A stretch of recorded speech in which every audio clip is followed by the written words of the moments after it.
Okay, so today we're going to move on to our third topic in transformations. So our first one was dealing with translations, left, right, down. Our second one was dealing with horizontal and vertical stretches. So today's is going to be combining the two together. So when you look at this title page picture, it looks like the triangle has been moved to the right. So you might think it's being translated to the right, but it also looks like it's wider. So it looks like it's been stretched out as well. So today we'll kind of compare those two transformations when we do them at the same time. So we've looked at each one independently in terms of our formula. So when we put them all together, we have our complete formula. So our A value is our vertical stretch. Our B value is our horizontal stretch. Our H is our horizontal translation, left, right. And our K is our vertical translation, up, down. Okay, so you have sort of one equation that sort of takes care of all of those. So when we have a combination of stretches and translations, we have to be careful of which one we apply first. So if we sort of follow the same thing that you learned in bed maths, so you can kind of see, remember, our dividing and multiplying happens before adding and subtracting. So because of that, stretches have to apply first, since we're multiplying or dividing if it's a fraction, right? You can think of it as being, saying if we did a horizontal stretch of a half, or we could say a horizontal stretch of 2, so it doesn't really matter whether you think of it as multiplying or dividing, they're kind of the same. Those have to get done first. And with translations, because they're adding and subtracting, they get done last. The only other thing you want to be careful of is when you look at the formula, you can see we sort of have this double set of brackets. So the B value, that horizontal stretch value, if you have a B and an H, you must factor out those numbers, otherwise your translation number won't be correct. So as long as you always write the equation sort of in standard form like that, it should make it fairly straightforward to work with. So let's go through a couple examples. So this first one, you can see here we've got an absolute value graph, and it's asking us to do this transformation to it. So we have no A value out front, so we've got no vertical stretch. You can see here where you have a B value of a third. So if B is a third, remember that's going to mean 3 times horizontal stretch. And then we've got 4, our H is 4, so that means we're translating 4 to the right. And then our K is -2, so then we're going 2 down. Okay, so we sort of have all of our key numbers figured out. If you take one look before we move on, you can see our brackets are good, right? We have our B values factored out, so we don't have to worry about that. So now we're ready to roll. So you can see we can actually just sort of apply this to the graph, but let's work with mapping just to show you that the mapping will also work. So if we take our XY coordinate, you can see horizontally we're doing a 3 times horizontal stretch, so that would times our X coordinate by 3. And we're also going 4 to the right, so that means we're going to move it over plus 4. And we can combine those into one step, makes it a little bit easier. And then our K value is 2 down, so then our Y would just be subtracted by 2. So now we can do that to every coordinate. So let's just try it for a couple of them. So if we take our vertex at 0, 0, apply that into this formula, 3 times 0 plus 4 would give us 4. 0 minus 2 would give us -2. So our vertex should be over at 4, -2. Put that in. Let's pick another coordinate. Let's look at one that's at, say, 2, 2. And it doesn't matter which one you pick. They're all pretty good. But if we do 2, 2, that gives us 6 plus 4 would be, 10, not 8. Right, 4 times 3 is 6, plus 4 would give us 10. And plug in 2 in the other one. 2 minus 2 would be 0. So 10, 0 should be our other point. And let's pick one more. Let's go one way over here in the negatives. Let's do -5, 5. Okay, and actually that one's going to be probably too far. Well, we can try it. So we plug it in, we get -3, or -5 times 3 is -15, plus 4 would be at -11. And plug in the 5, 5 minus 2 is 3. So at -11, we're a little bit off the screen, but up at 3, so it should be about there somewhere. And that's it. So you can see we should be able to sketch our graph. So we'd have our new graph looking something like that. Okay. And if we just quickly go back to our translations, it should make sense. We're going 3 times horizontally stretched. And let's just look at one section of this graph and see if that actually looks accurate. So if we look at our starting graph, we just sort of go to the first coordinate. You can see we sort of are going over 1 and up 1. So that looks good. If we go to this new graph, let's just do the same thing. You can see by the time I get to one coordinate, I've actually gone over 3 units, and now I'm going up 1. And it would be the same thing the other way. It doesn't really matter which way we go. We're going over 3 and up 1. So you can kind of see if this was sketched super accurately, it would be indeed a 3 times horizontal stretch. So that part looks good. And if we look at our vertex, we went over 4, down 2, which is what our translations were. So we're good. So everything looks good. We've got our graph. We've got our translations being described. We've got our mapping. Everything's complete. Okay, here's another one. Let's go through our translations again first, transformations. So this time we have an A value of a half. So that'll be a vertical stretch of a half. We've got no H or K, or sorry, no B or H, so that's nothing to worry about. And then we've got 5 for our K, so we've got 5 down. And that's it. So again, let's do our mapping. So for each coordinate we have nothing horizontal, so our X should stay the same. We're going half vertically and down 5. So it should be half y minus 5. And we can apply that to each coordinate again. So this time, instead of listing out all the coordinates, let's just try to do it sort of one coordinate at a time. So this one that's at -2 would be half vertically, but half times 0 is 0, right? Because remember, we're starting at -2, 0.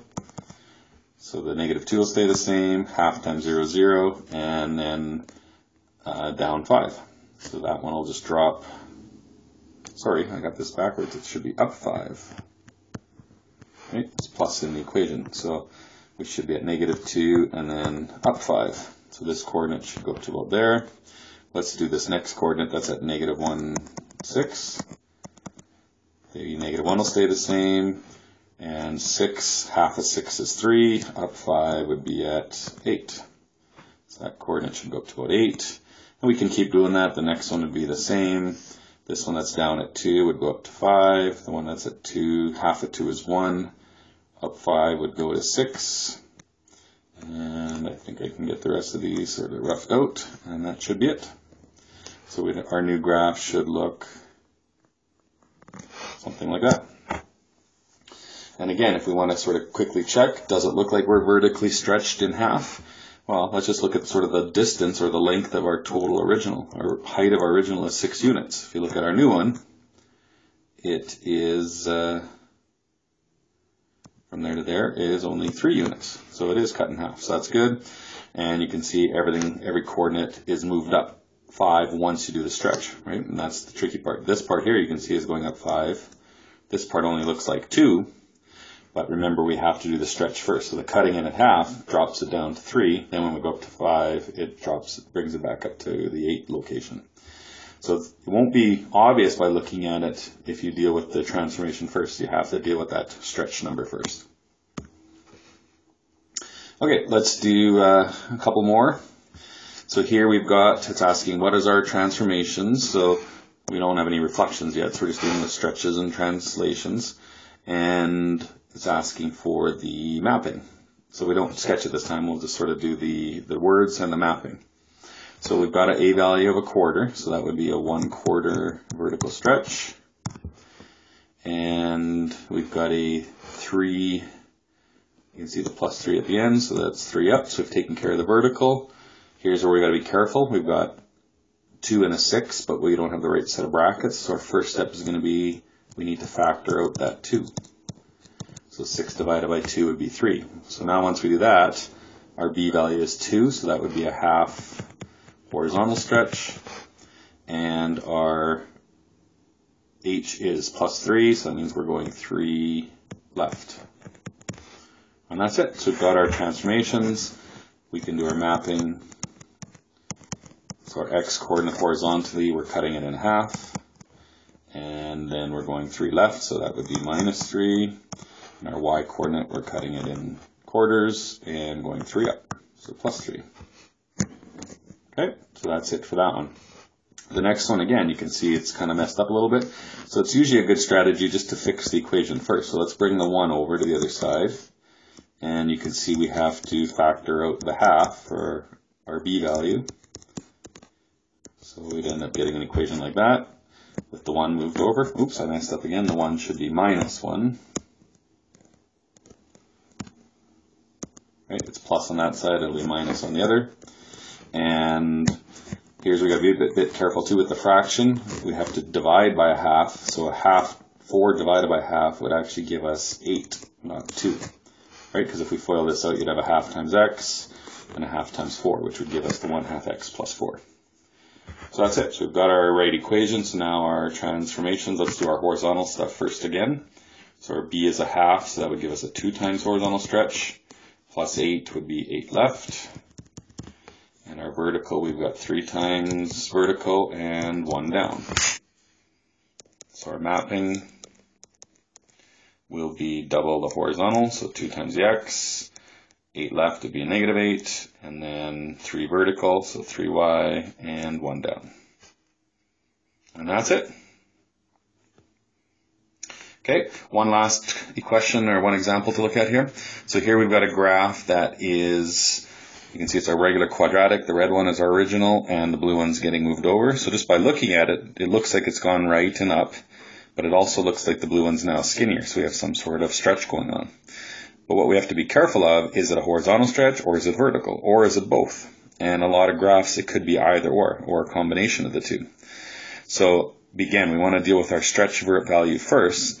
So just like we did on that other graph, let's just kind of look at sort of like almost like a rise over run comparison. So if we kind of compare the start of the original, we're going 1 unit over, 1 unit up.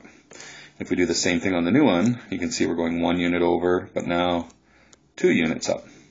So if you just compare it like that, that's probably the simplest way. So now we can see we actually have a 2 times vertical stretch. Okay.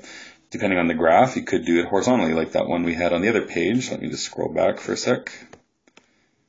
So you can see here, this one we went 1 over and 1 up on the original, and then we went 1 over, or 1 up and 3 over on the new graph. So then we had a 3 times horizontal.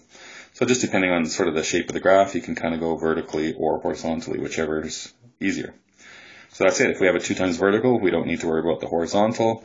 And if we just kind of compare our vertex, we went over 4 units, and it looks like we went up 3. So we have 4 left and 3 up. Sorry, 4 right. Okay, so that's it. So we've got our transformations. We should be able to write our equation now. So we have y, if we're doing a 2 times vertical stretch, that 2 would go out front.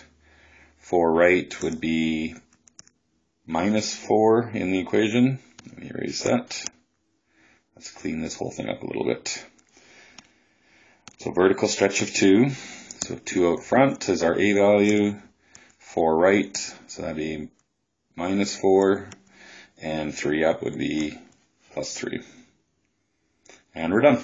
So that's it for this unit. So a couple of key ideas to remember is make sure your brackets are fixed. So when we looked at these questions, fix your equation first. Do your regular transformations, and make sure you deal with your stretching first before you do your left, right, up, down translations. And that's all for this lesson.